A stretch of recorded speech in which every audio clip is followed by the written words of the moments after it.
Welcome to the deep dive. Today, we're looking at Amazon S3, but maybe from a slightly different angle. We're putting our marketing hats on Yeah, exactly. We've got all this great info, and it really shows how you could, talk about S3, promote it, get people interested in what it actually does. because it's pretty foundational, isn't it? Yeah. Powers so much online. Oh, absolutely. From like personal photos and videos, backups, the important stuff, right up to massive data sets for analytics, hosting websites, applications. I mean, the list goes on. It really covers a huge range: pictures, videos, backups, big data, websites. Media storage, content distribution, archiving. Yeah, the use cases are incredibly varied. And looking through the material, some core messages really jump out, themes that keep repeating. Definitely. You see scalability mentioned constantly. Security is huge, obviously. Yeah. Cost efficiency comes up a lot. High availability, too. Right. And then those like specific features, data versioning, lifecycle management, they really seem designed to solve common problems.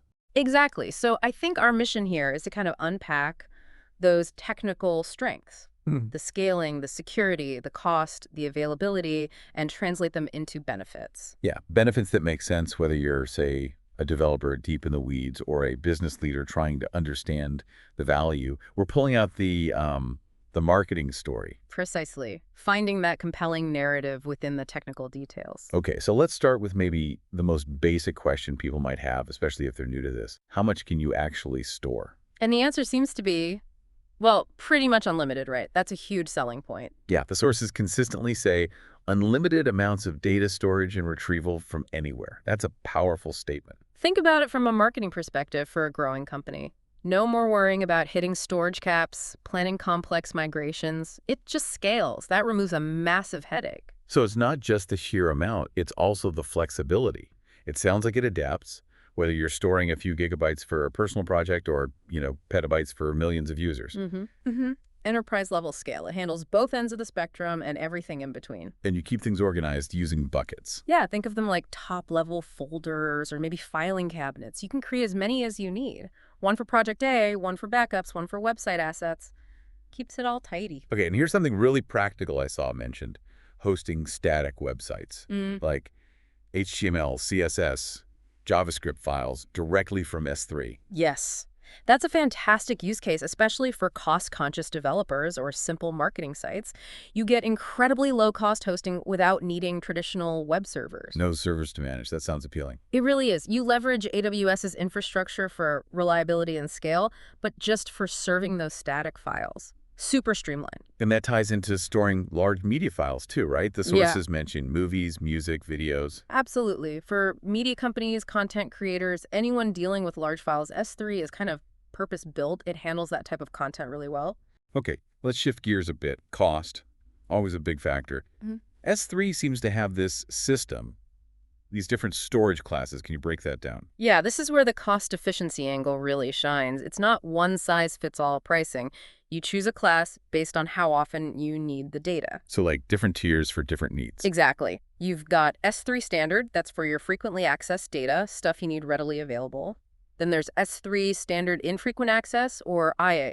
Okay, IA and frequent access. Makes sense. Right. Cheaper storage, but you still get it back quickly when you ask for it. Good for backups, maybe older data you don't touch often. And there are others. Yep. S3 one zone IA is even cheaper, but the catch is it's only stored in one availability zone, so less redundancy. Then you get into the archival tiers. S3 Glacier and Glacier Deep Archive. Glacier, like for putting data on ice. Sort of. It's for long-term archiving, super low storage costs, but retrieval takes longer, anywhere from minutes to hours, depending on the tier and how you retrieve it. Deep Archive is the absolute cheapest for data you rarely, if ever, expect to access. So the key marketing message there is control, right? You optimize costs by matching the storage class to your actual access patterns. Precisely. Don't pay premium prices for data you barely touch. And it gets even smarter. How so? With lifecycle policies. You can set up rules to automatically move data between these classes. Like, after 90 days, move this data from standard to IA. After a year, move it to Glacier. Oh, automation. So you set it and forget it, and it optimizes costs over time. Pretty much.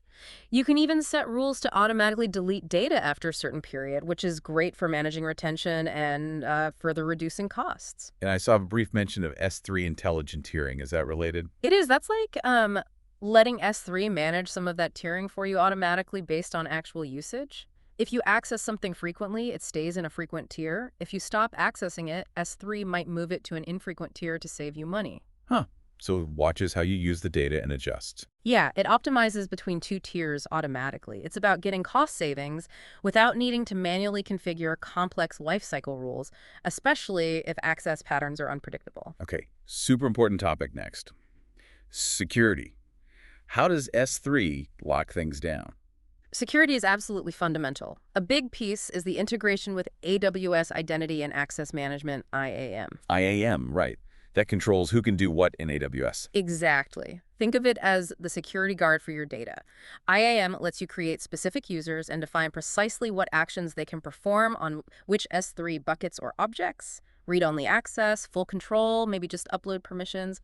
Very granular. And encryption. That's usually non-negotiable. Oh, definitely. Yeah. S3 provides encryption both at rest when the data is just sitting on the disks and in transit when it's moving to or from S3. How does the at-rest part work? You've got options. Server-side encryption, where S3 manages the keys, SSE S3, or using keys managed through AWS Key Management Service, SSE KMS, or even encrypting the data yourself before you upload it, client-side encryption. Lots of choices there. And at transit.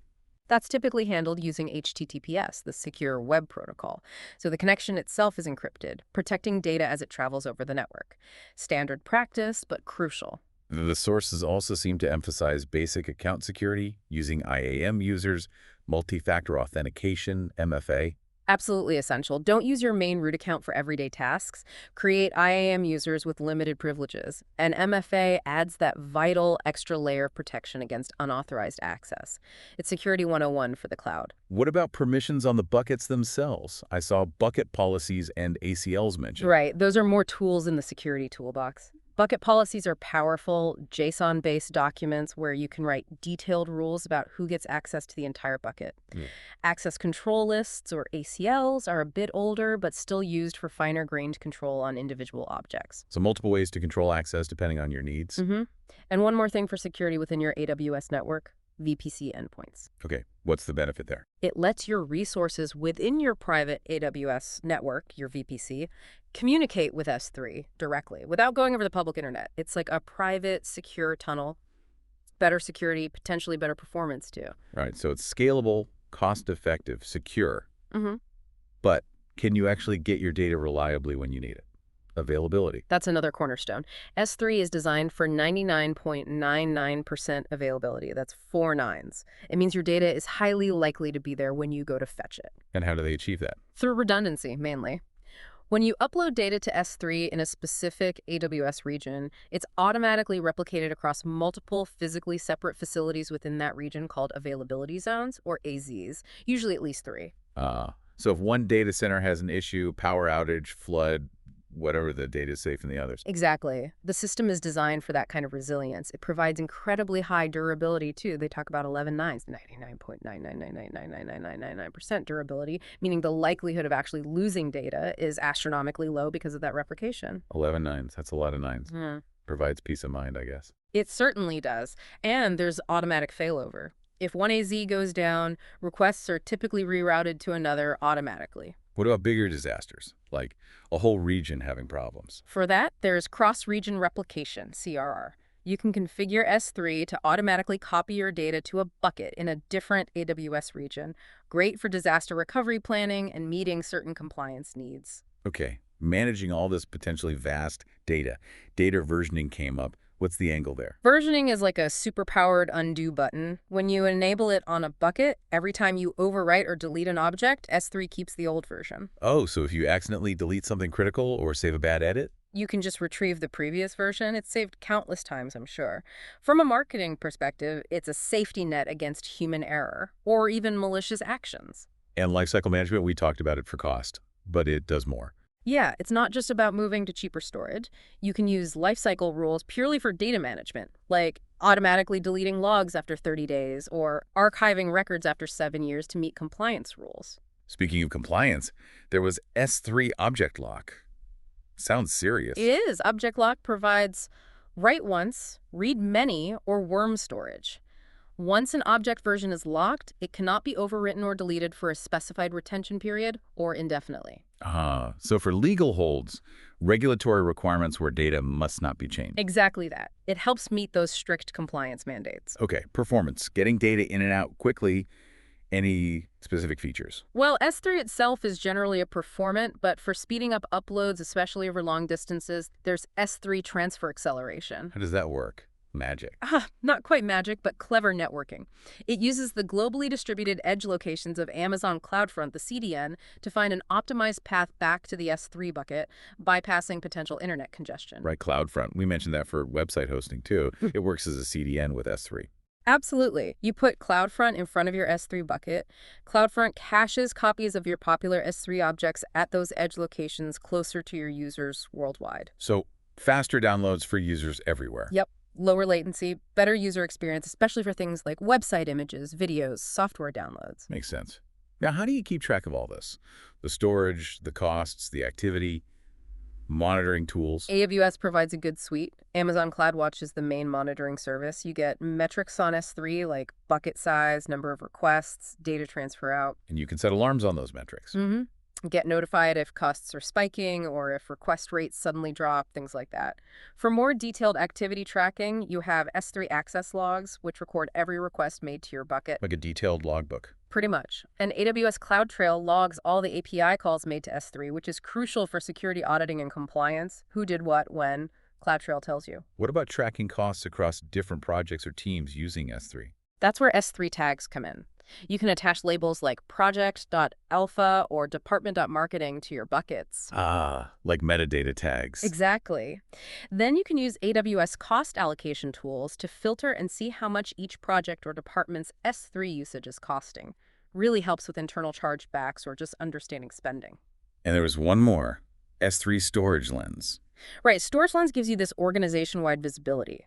Dashboards showing usage trends, activity metrics, and crucially cost efficiency recommendations across all your accounts and buckets. It helps you spot opportunities to optimize. Okay, last big area, integration. S3 doesn't live in a vacuum, right? It works with other AWS services. Oh, deeply. That's one of its huge strengths. It's often the central storage hub, the data lake. Services like AWS Lambda can trigger functions based on S3 events, like automatically processing an image when it's uploaded. So event-driven workflows. Integration with Amazon SNS for notifications, SQS for queuing messages based on S3 events.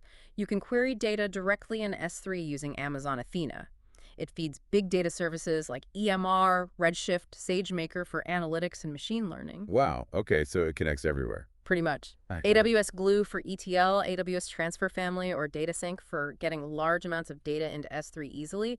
The integration points are vast. For marketers, this means S3 isn't just storage, it's part of a bigger platform to build really powerful things. It really does sound like a cornerstone service. So if we were to sum up the key marketing strengths we've pulled out today. I'd say it boils down to 1, that massive, seemingly endless scalability. 2, the robust multi-layered security. 3, genuine cost-effectiveness through smart tiering and automation. 4, rock-solid availability and durability for peace of mind. And beyond those pillars. The comprehensive data management features like versioning and lifecycle rules, the performance boosters like transfer acceleration and CDN integration via CloudFront, and that deep integration across the AWS ecosystem.